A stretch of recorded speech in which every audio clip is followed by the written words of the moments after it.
Segunda carta aos Coríntios, capítulo 12, verso 7. Vamos nos colocar de pé para nós fazermos a leitura da palavra de Deus.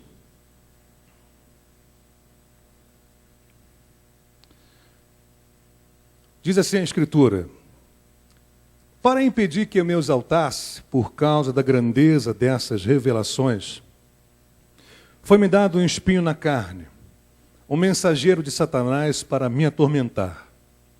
3 vezes roguei ao Senhor que o tirasse de mim, mas ele me disse: minha graça é suficiente para você, pois o meu poder se aperfeiçoa na fraqueza. Portanto, eu me gloriarei ainda mais alegremente em minhas fraquezas, para que o poder de Cristo repouse em mim. Por isso, por amor de Cristo, regozijo-me nas fraquezas, nos insultos, nas necessidades, nas perseguições, nas angústias, pois quando sou fraco é que eu sou forte. Vamos orar agora.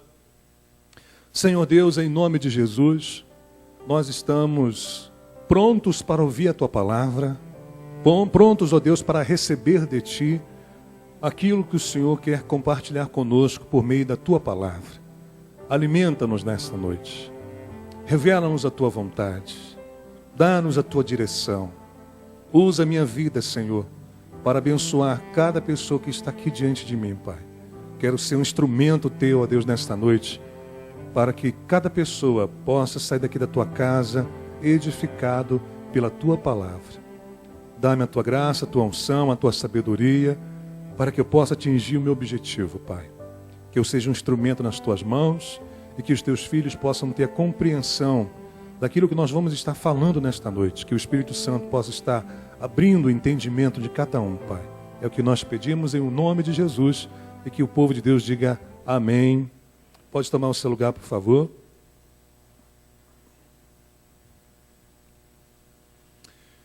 Quando o não é melhor que o sim?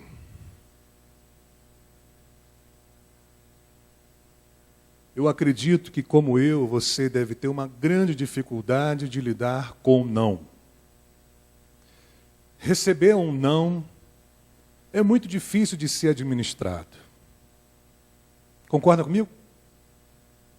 Quando você espera um sim e você recebe um não, você fica meio chocado, não fica? Você fica meio decepcionado, você fica meio frustrado. Puxa, por que este não? Então, a priori, a gente tem uma reação negativa diante de um não. Mas eu quero mostrar para vocês algo importante nessa noite. Porque às vezes a gente espera receber um sim da parte de Deus e a gente acaba recebendo um não. E a gente pode ter diversas reações.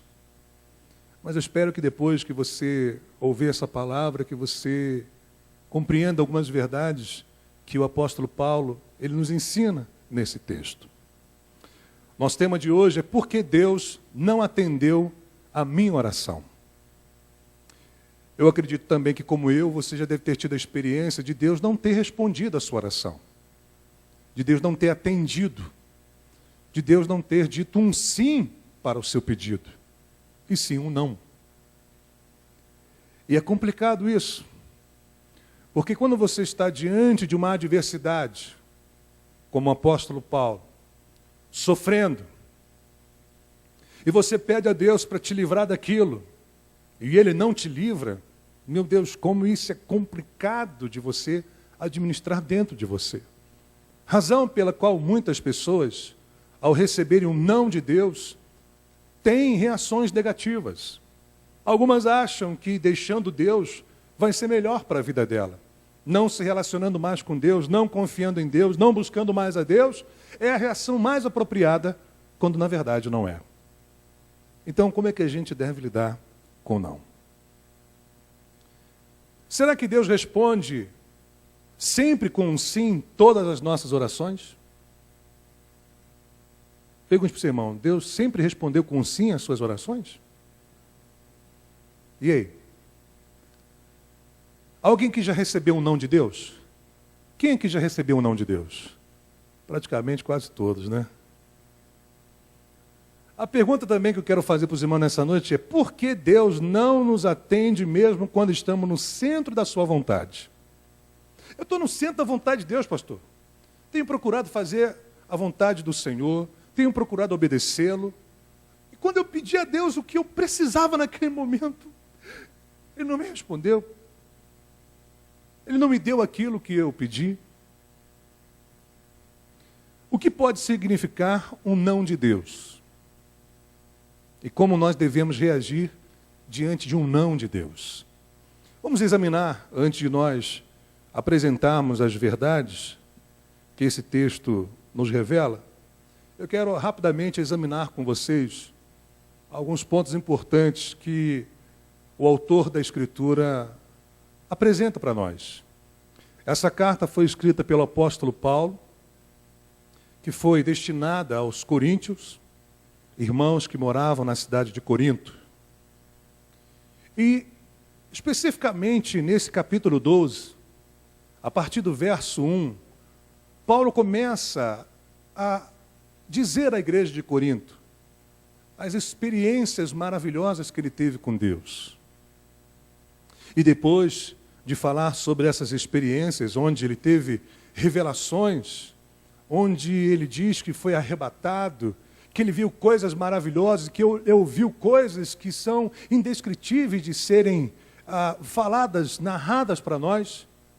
Ele diz então que após essa experiência, a partir do versículo 7, ele começa então a falar sobre a prevenção que ele sofreu. Prevenção do quê? A partir do versículo 7, ele começa dizendo assim: para impedir que eu me exaltasse. Observe. Para impedir que eu me exaltasse.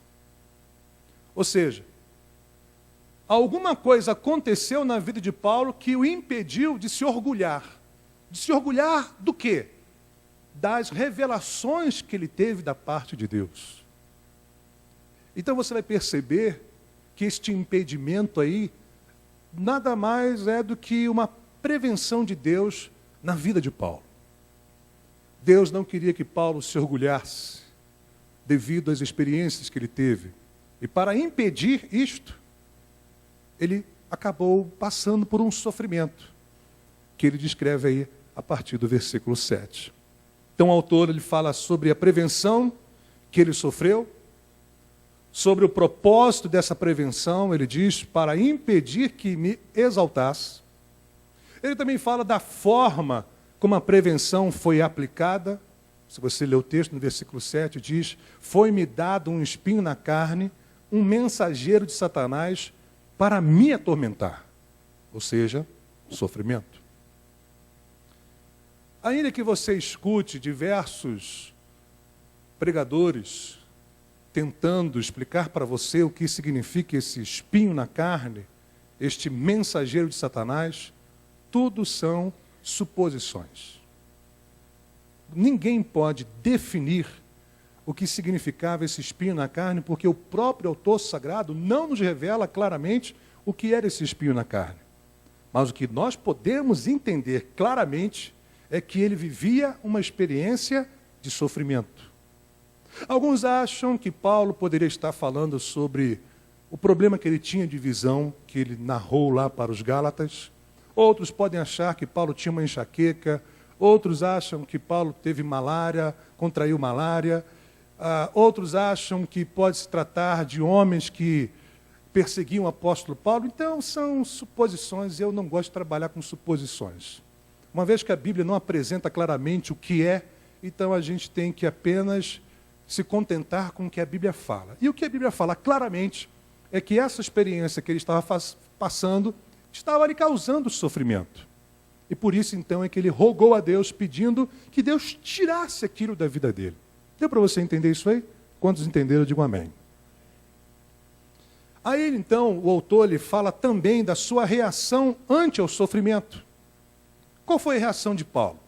Ele diz: 3 vezes roguei ao Senhor que o tirasse de mim. Ou seja, ele orou. Ele pediu a Deus. Ele foi sincero na sua oração. Ele foi fervoroso. ele também foi persistente. Ele orou não uma vez, não duas vezes, mas 3 vezes. Paulo queria realmente se livrar daquele sofrimento. Então o que ele fez? Ele pediu a Deus. Ele acreditava que Deus poderia livrá-lo daquele sofrimento. E aí então o autor fala sobre a maneira como a prevenção foi mantida na vida dele. Diz o texto aí, mas ele me disse, versículo 9, minha graça é suficiente para você. Ou seja, não. Obviamente você não vai encontrar um não específico aí na resposta de Deus. Mas o fato do Senhor Jesus ter dito a ele, a minha graça é o suficiente para você, isto foi um não para o apóstolo Paulo. Porque Deus não livrou Paulo desse sofrimento. Mas apenas disse para ele, a minha graça é o suficiente para você. E aí então nós encontramos a reação do autor diante do não de Deus. Olha como é que Paulo reagiu diante do não de Deus. Portanto, eu me gloriarei ainda mais alegremente em minhas fraquezas, para que o poder de Cristo repouse em mim. Ou seja, a sua reação foi positiva. Ele pede 3 vezes para Deus livrá-lo daquele sofrimento. Deus diz, minha graça é suficiente para você. Ou seja, você vai continuar sofrendo. Ele diz, então tá bom. Mas ele compreendeu algo. Embora Deus tenha dito não para ele, mas Deus revelou algo a ele que ele não tinha percebido ainda. O que ele não tinha percebido? Que o poder de Cristo se manifestava na vida dele quando ele estava fraco. E quando Paulo estava fraco? Quando ele estava sofrendo aquele espinho na carne. Aquele espinho o fragilizava. E era importante que Paulo tivesse essa experiência de estar fraco fisicamente, para que ele pudesse entender o quanto que ele depende de Deus, para que ele não se orgulhasse, devido às experiências passadas que ele teve com Deus. Então Deus disse, não. Mas ele entendeu, já que então o poder de Cristo repousa sobre mim quando eu sou fraco, então eu vou me alegrar tremendamente nessa experiência. Olha a reação de Paulo. Tá bom, é não, Senhor. E é assim então que eu vou ter essa experiência de desfrutar do teu poder. Então, que venham os sofrimentos, as angústias, as perseguições, as dificuldades. Porque quando eu sou fraco é que eu sou o quê? Forte. Interessante isso, né? A principal verdade que eu quero compartilhar com os irmãos nessa noite é essa. O não que Deus nos dá, presta atenção para isso. O não que Deus nos dá é melhor que o sim que esperamos receber da parte dele. Você pode repetir isso comigo? O não que Deus nos dá. Pergunta para o seu irmão, tomou café da tarde hoje? Quem tomou café da tarde, diga graças a Deus. E quem não tomou, diga misericórdia. Oh, misericórdia. Então vamos lá comigo, mais uma vez. O não que Deus nos dá é melhor que o sim que esperamos receber da parte dele. Essa foi a conclusão que eu cheguei ao ler esse texto. O não que Deus nos dá como resposta é melhor que o sim que esperamos receber da parte dele. Por que eu cheguei a essa conclusão? Por 3 motivos. 3 verdades que esse texto nos apresenta que nos faz concluir que realmente o não de Deus é melhor que o sim que esperamos. Ainda que você receba um não da parte de Deus, você vai ver que até este não nos abençoa. Às vezes a gente pensa que a gente só é abençoado quando Deus diz sim para a nossa oração, né? Oh, Deus, eu quero ser curado. Aí Deus te cura. Oh, maravilha, que bênção. Mas, e se Deus não responder a sua oração com um sim e você continuar enfermo? Será que isso também vai te abençoar? Segundo esse texto, sim. Pasmem vocês, mas de acordo com a Escritura, o não de Deus também nos abençoa. E para que você compreenda isso e tenha convicção sobre isso, eu vou apresentar para vocês aqui então 3 motivos que me levam a entender este fato. Primeiro, Deus sabe o que é prejudicial para nós. Diga para o seu irmão, Deus sabe o que é prejudicial para nós. Não há ninguém neste mundo que conheça tanto você quanto Deus. Por quê, pastor? Porque você é criatura de Deus. Você é obra das mãos de Deus. Enquanto você não tinha ideia da sua própria existência, Deus estava formando você no ventre da sua mãe. E quem crê nisso, diga amém.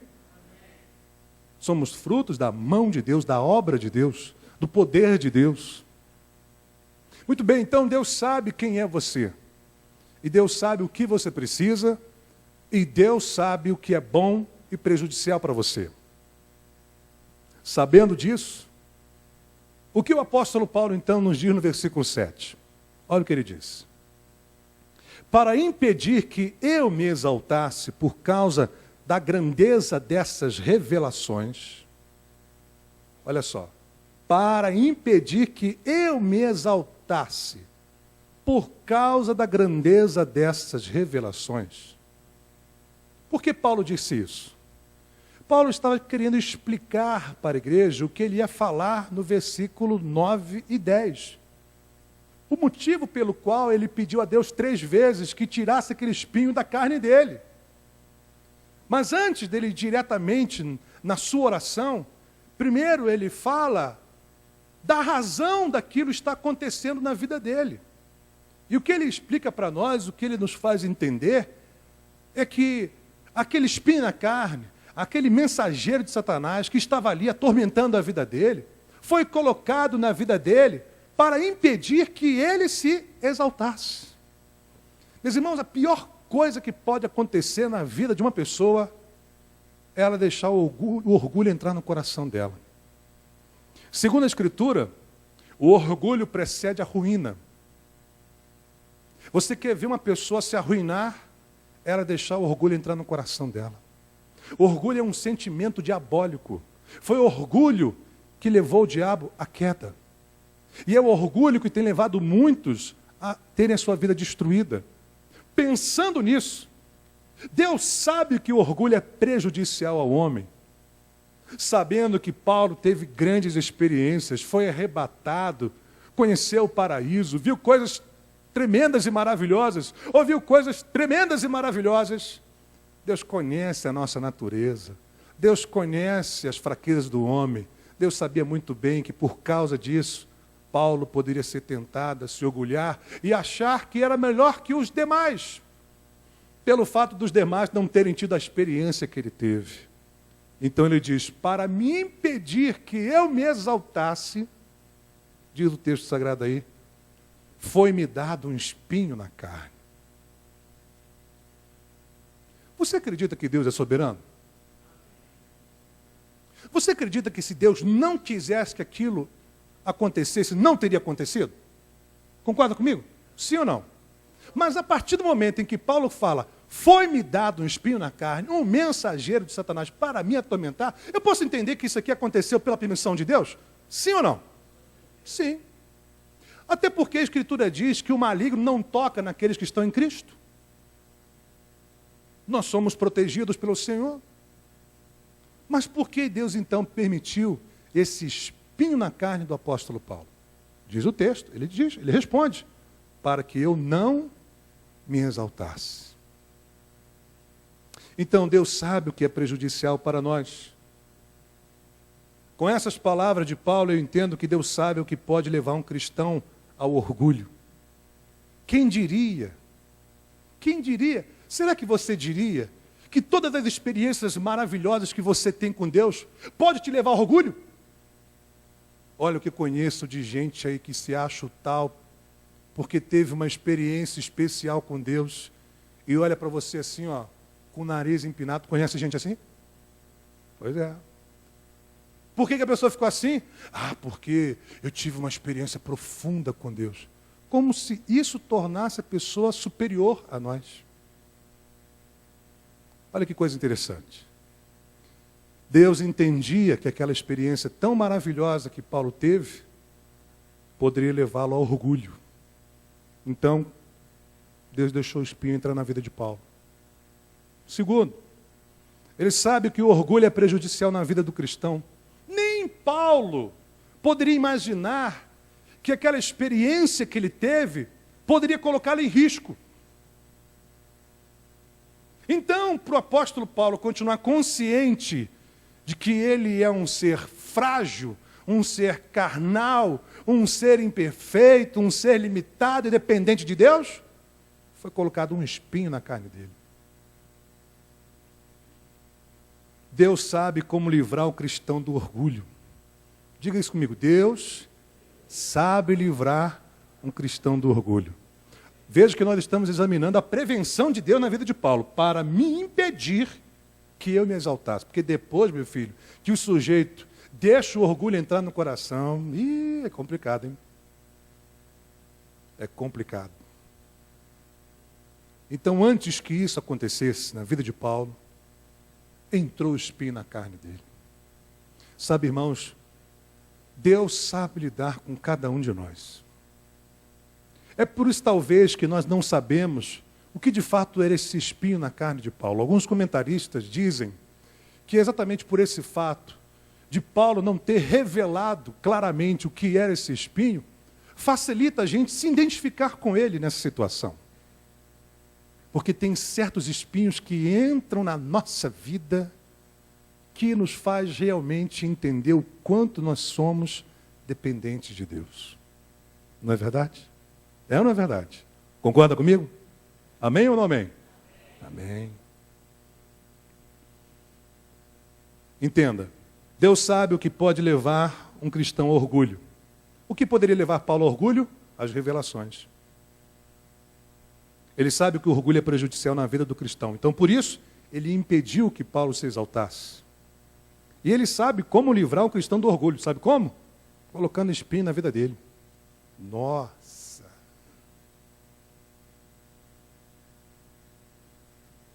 Um negócio que nessa hora a gente não escuta muito aleluia, né?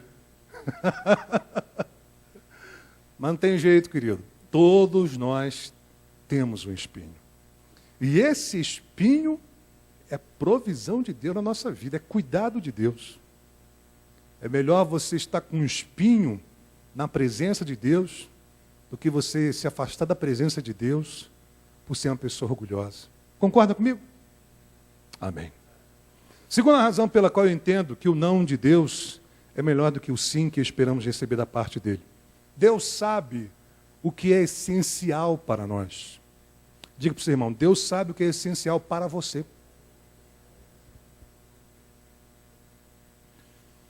Por que eu chego a essa conclusão? Por causa do versículo 9, por causa da resposta que o Senhor dá para ele. Veja o que diz aí. Depois dele ter rogado 3 vezes ao Senhor que o tirasse dele aquele espinho, versículo 9 diz, mas ele me disse, minha graça é suficiente para você. Minha graça, Paulo, já é o suficiente para você. Em outras traduções, vem, é o bastante. É o bastante. Isso lhe basta. Enquanto para Paulo, o bom, o suficiente, o maravilhoso seria arrancar aquele espinho da vida dele, para Deus. O que Paulo já tinha, o que Paulo já desfrutava, já era o suficiente. O que, pastor? A graça. Deus sabe que o essencial para nós é a sua graça. Vou explicar isso para você. A sua graça, primeiro, de responder a nossa oração com não. Nisso você vê manifesto a graça de Deus. Não, Paulo, a minha graça é suficiente para você. Estou zelando por você. Estou cuidando de você. Eu quero que você tenha experiências ainda mais profundas, experiências que você ainda não teve. Mas para isso você tem que continuar com esse espinho aí. Até o não de Deus revela a graça de Deus. A graça de Deus se manifestou aqui na vida de Paulo com essa resposta. Deus respondeu para ele. Deus explicou para ele. Deus fez ele entender por que desse não.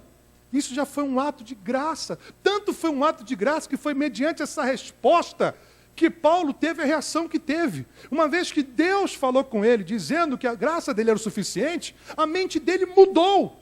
Ele antes queria fugir dos problemas, agora ele diz, não, agora eu vou me gloriar ainda mais alegremente nas minhas tribulações. Isso é a graça de Deus, irmãos. Sua graça de revelar como o seu poder opera em nós. É a graça de Deus que nos permite ter as revelações mais profundas de Deus na nossa vida. Sabe quando Paulo foi entender que o poder de Cristo repousa na vida dele? Foi mediante o sofrimento que ele passou. Foi quando ele rogou 3 vezes, Senhor, pelo amor de Deus, tira isso de mim. Vem o Senhor e fala para ele, meu filho, o meu poder se aperfeiçoa na tua fraqueza, você tem que continuar fraco, para o meu poder se aperfeiçoar em você. E aí que você recebe uma revelação de Deus. Você começa a ver coisas que você não estava vendo, que você começa a entender coisas que você não estava entendendo. Sua graça, que Ele nos concede diariamente. Meus irmãos, esse homem aqui, se você vê o perfil dele, que ele descreve dele mesmo, na primeira carta a Timóteo, ele diz claramente que ele era o que era por causa da graça de Deus. Acompanha comigo. Vá lá comigo. 1 Timóteo, por favor.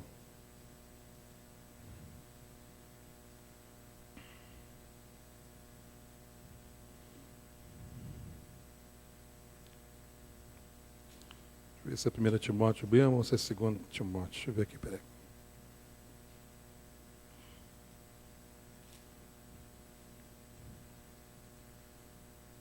É isso mesmo.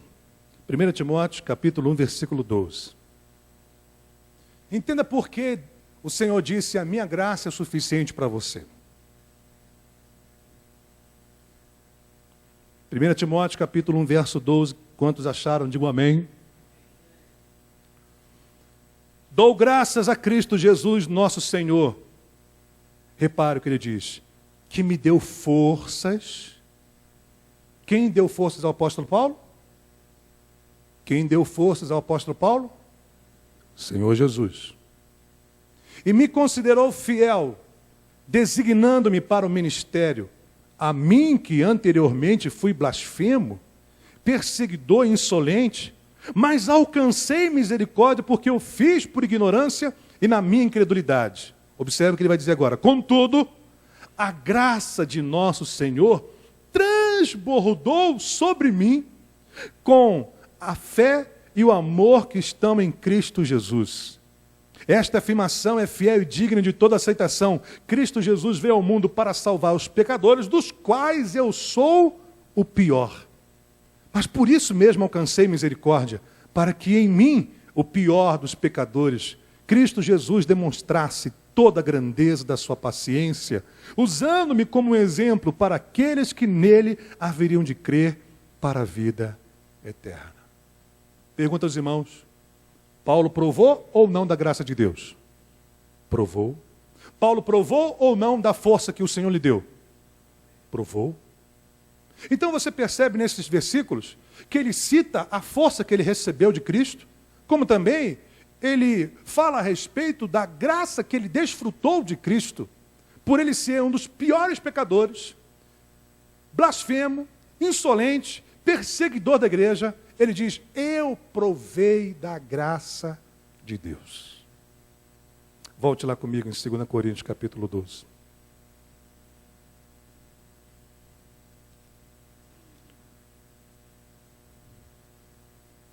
Por isso então o Senhor Jesus responde a ele dizendo, a minha graça é o suficiente para você. A graça de Deus é bastante para nós.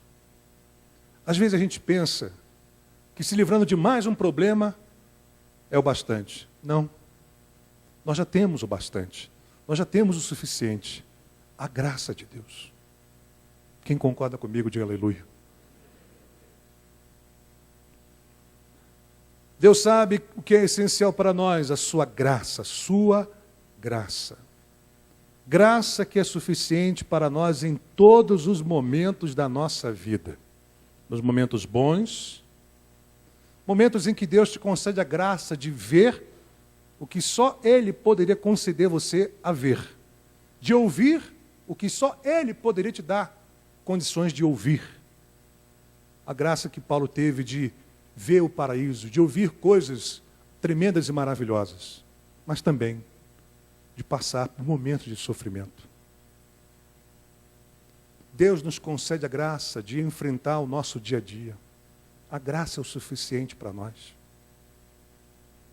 Graça que nos dá condições de suportar os sofrimentos que temos que enfrentar pela frente.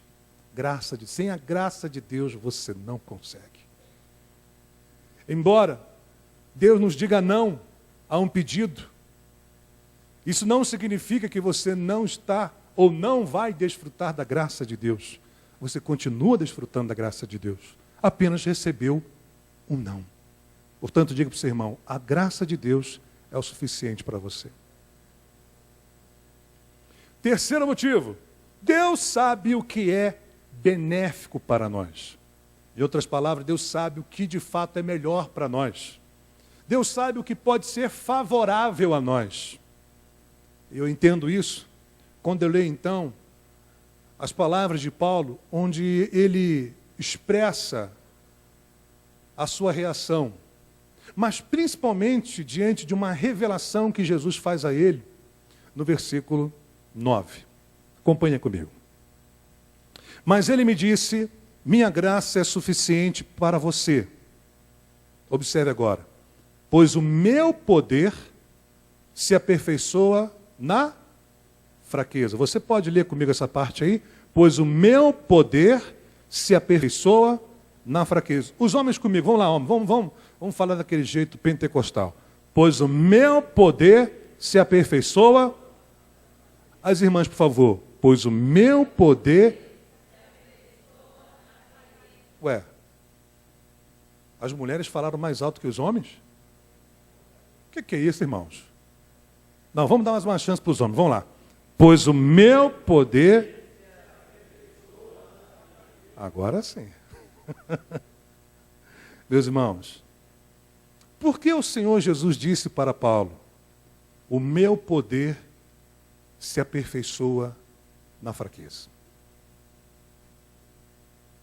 Paulo não tinha esse entendimento ainda. Ele não sabia a respeito disso.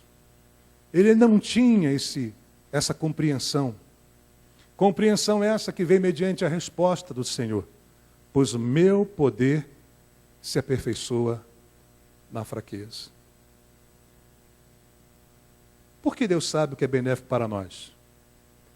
Porque Deus, Ele entende.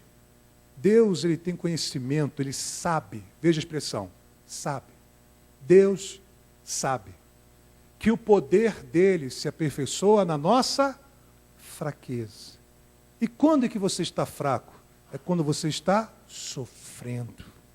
É quando você tem um espinho na carne. É quando você é esbofeteado por um mensageiro de Satanás. É quando você está querendo que aquilo saia da sua vida, mas não sai. Ele diz, meu poder se aperfeiçoa na fraqueza. Talvez você entenda que ter esse espinho é ruim para você, é nocivo, é prejudicial. Mas Deus entende que isso é melhor para você. Deus entende que Ele pode manifestar o poder dEle na sua vida nessas condições. Talvez você não veja assim, mas Deus entende assim. Aí que está o negócio. Nós que temos filhos, nós podemos compreender um pouquinho a reação de Deus ao dar um não. Você já pensou se todos nós que somos pais disséssemos sim para tudo que os nossos filhos pedissem a nós? Eu me lembro quando eu era criança, eu pedi a Deus, meu pai, me dá uma arma. Eu via muito filme de violência. Eu via muito filme de ação, desde criança. Então eu pedi, pai, me dá uma arma. Olha, eu queria uma arma de verdade. O que meu pai fez? Me deu uma arma de brinquedo. Uma criança pode usar uma arma de verdade, irmãos? Pode? Não pode. Por que não pode? Porque ele não tem a noção do perigo de uma arma de fogo. Então o que meu pai fez? Me deu uma arma. Naquela época, usava-se espoleta. Lembra disso? Se dava pá, pá, pá, pá, pá, pá, pá. Como é que eu gostava de brincar com a arma, irmãos? Mas não era de verdade. Ficava assim meio sem graça o negócio. Mas eu tinha arma. Mas você já pensou? Mas meu pai sabia o que era melhor para mim. E teve momentos que meu pai me disse não. Ô pai, eu quero isso. Não. E às vezes os pais não têm a paciência de explicar o porquê. Mas o Senhor teve a paciência de explicar ao apóstolo Paulo o motivo pelo qual iria negar aquele pedido para ele. Meu poder se aperfeiçoa na fraqueza. Observe como este fato, a respeito do poder de Cristo, é ressaltado 3 vezes nesse contexto. Observe. Observe como que o autor deixa bem claro que era melhor ele estar fraco do que estar forte. Note, por favor, que eu vou fazer questão que você veja, que o próprio apóstolo Paulo compreende que era melhor ele estar fraco do que ele estar forte. Era melhor ele estar com aquele espinho do que estar sem aquele espinho. Porque o que tornava ele fraco era aquele espinho. Se ele tirasse aquele espinho, ele estaria forte. Então observe a resposta do Senhor. Acompanha comigo. Pois o meu poder se aperfeiçoa na fraqueza. Para Cristo, o poder de Cristo é aperfeiçoado na nossa fraqueza. Olha a expressão aperfeiçoado. Seu poder é aperfeiçoado na nossa fraqueza. Segunda parte que você percebe, onde é ressaltado mais uma vez o poder de Cristo na vida de Paulo. Ele responde, veja o que diz o texto aí. Portanto, eu me gloriarei ainda mais alegremente no quê? Em minhas fraquezas. Para quê? Para que o poder de Cristo, o quê? Repouse em mim. O que Paulo queria? Ele queria que o poder de Cristo repousasse sobre ele. Então veja agora que o apóstolo Paulo ele entende, a partir do momento em que ele recebe essa revelação de Cristo, que o poder de Cristo é aperfeiçoado na fraqueza, ele entende então que ele quer agora que o poder de Cristo repouse sobre ele. Ele já não usa a expressão aperfeiçoado, mas repouse. Ele quer o poder de Cristo na vida dele. Você quer o poder de Cristo na sua vida? Quem deseja isso, diga amém. Ok. Observe que mais uma vez ele vai tocar nessa questão de fraqueza, poder, poder e fraqueza. Versículo 10. Por isso, por amor de Cristo, regozijo-me nas fraquezas, nos insultos, nas necessidades, nas perseguições, nas angústias. Leia comigo agora em voz alta. Pois quando sou fraco, é que eu sou o quê? Forte. Observe. Quando sou fraco, é que eu sou forte. Sabe o que é isso? Um paradoxo. Como que alguém está forte quando está fraco? Isso é um paradoxo. No mundo espiritual, no reino de Deus, você só está forte quando você está fraco. Porque quando você está fraco, é aí que você tem a oportunidade de ser fortalecido por Cristo.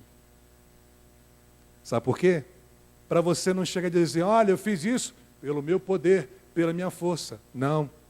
Você vai dizer, eu fiz o que fiz porque o Senhor me fortaleceu. Por isso que você entende o fato do Paulo dizer, tudo posso naquele que o quê? Fortalece. Ele entendia que ele podia suportar qualquer adversidade, qualquer circunstância, porque Cristo o fortalecia, querido. Para você poder todas as coisas naquele que te fortalece, você tem que estar fraco. Percebe isso? Quantos entenderam, digam amém. Então, observe. O poder de Cristo é aperfeiçoado na nossa fraqueza. O poder de Cristo repousa em nós quando estamos fracos. O poder de Cristo nos fortalece quando estamos fracos. Então, eu pergunto aos irmãos, é melhor ou é pior nós estarmos fracos? É melhor ou é pior estarmos fracos? Melhor ou pior? É benéfico para nós estarmos fracos? Sim ou não? Sim. Sim por quê? Porque quando estamos fracos, é que ficamos fortes. Você entende porque Deus sabe o que é melhor para você? O que é favorável para você? O que é importante para você? Talvez você não entenda, mas Deus sabe. E Paulo não sabia disso, passou a saber. Por isso ele reagiu da forma como reagiu. Como ele reagiu? Portanto, versículo 9. Eu me gloriarei ainda mais alegremente em minhas fraquezas, para que o poder de Cristo repouse em mim. Há um tempo atrás, ele pediu para Deus tirar o espinho da vida dele. Agora, ele está dizendo que se alegra com a situação que ele está vivendo. Será que Paulo gostava de sofrimento? Não. Será que Paulo curtia, tinha prazer no sofrimento? Não, de modo nenhum, tanto que ele pediu a Deus para livrar do sofrimento. Mas ele compreendeu que o fato de Deus ter dito não para ele, era melhor para ele. Na verdade, Paulo não tinha prazer no sofrimento, ele tinha prazer em desfrutar do poder de Cristo, mas esse poder só iria se manifestar na sua fraqueza. Então Deus sabe o que é melhor para você, querido. Diga para o seu irmão, Deus sabe o que é melhor para você. Concluindo, então, nós podemos entender que o não de Deus significa, primeiro, prevenção. Diga comigo, prevenção.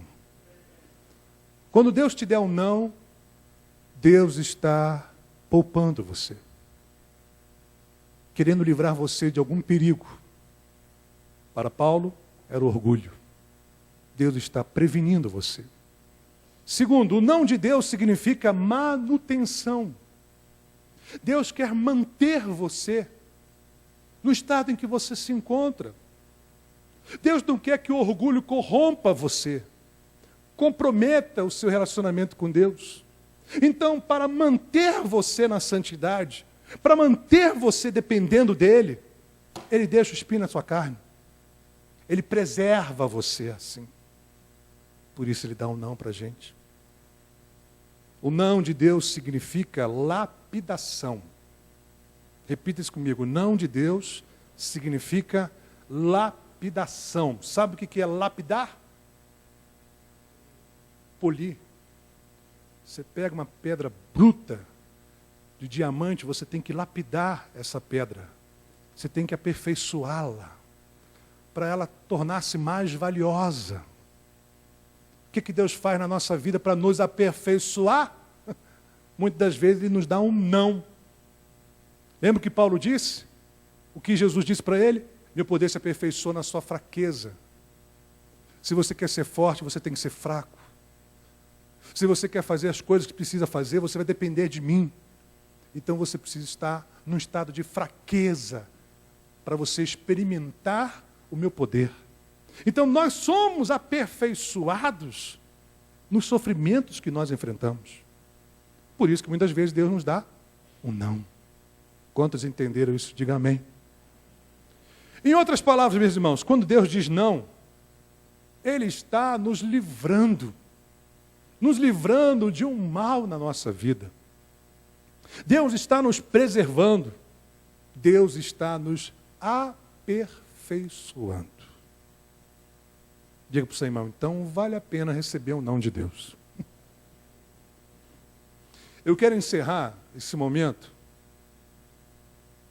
lendo para vocês alguns pensamentos que eu pude encontrar, para que você possa ver que até pensadores entendem que o não é benéfico, que o não é positivo, que o não é proveitoso na vida do homem. Um homem chamado Cirilo Veloso Moraes disse: o não protege, ensina e prepara. Ele disse: o não protege, ensina e prepara. E não é que foi que aconteceu exatamente com Paulo? Quando é que ele aprendeu que o poder se aperfeiçoa na fraqueza? Quando Deus disse o não para ele. Quando é que ele foi protegido? Quando Deus disse o não para ele. Quando é que ele foi preparado? Quando Deus disse um não para ele. O não protege, o não ensina, o não prepara. Alguém também disse algo importante, olha que coisa interessante. Em qualquer coisa que você faça na vida, receber um não sempre será inicialmente frustrante e desmotivador. Ninguém gosta de receber um não. E isto é desde os primórdios de nossa infância. Quem tem filhos sabe muito bem disto. Mas todo mundo sabe que faz parte do processo de educação e isso não acaba quando você vira adulto. Muito pelo contrário, continuará a receber nãos por toda a vida. E isto é muito bom, pois é a melhor forma de continuar a crescer. Você pensa que você cresce recebendo só sim? Não. Você cresce mais com os nãos que você recebe na vida. Quem está entendendo, diga amém. Um outro pensador disse: muitas vezes o que gera insatisfação é a dificuldade que muitos têm em receber um não. É isso mesmo. Não.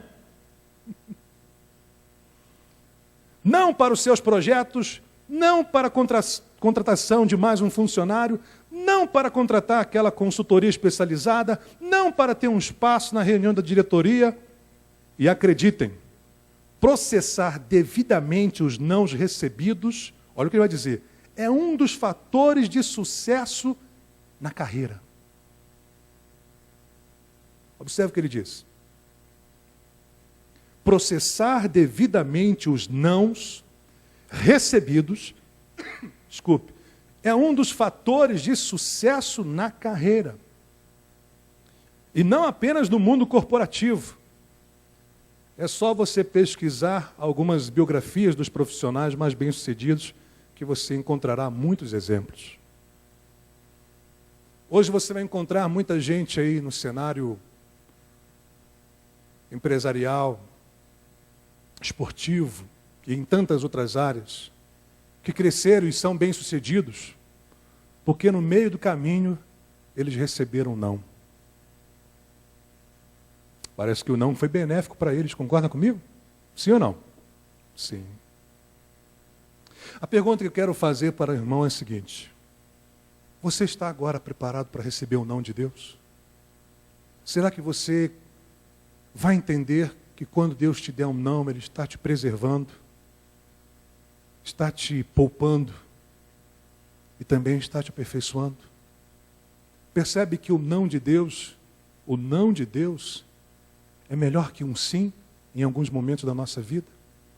O não de Deus é necessário. Quando Deus te der um não, este não vai ser uma bênção para você. Quem entendeu, diga amém.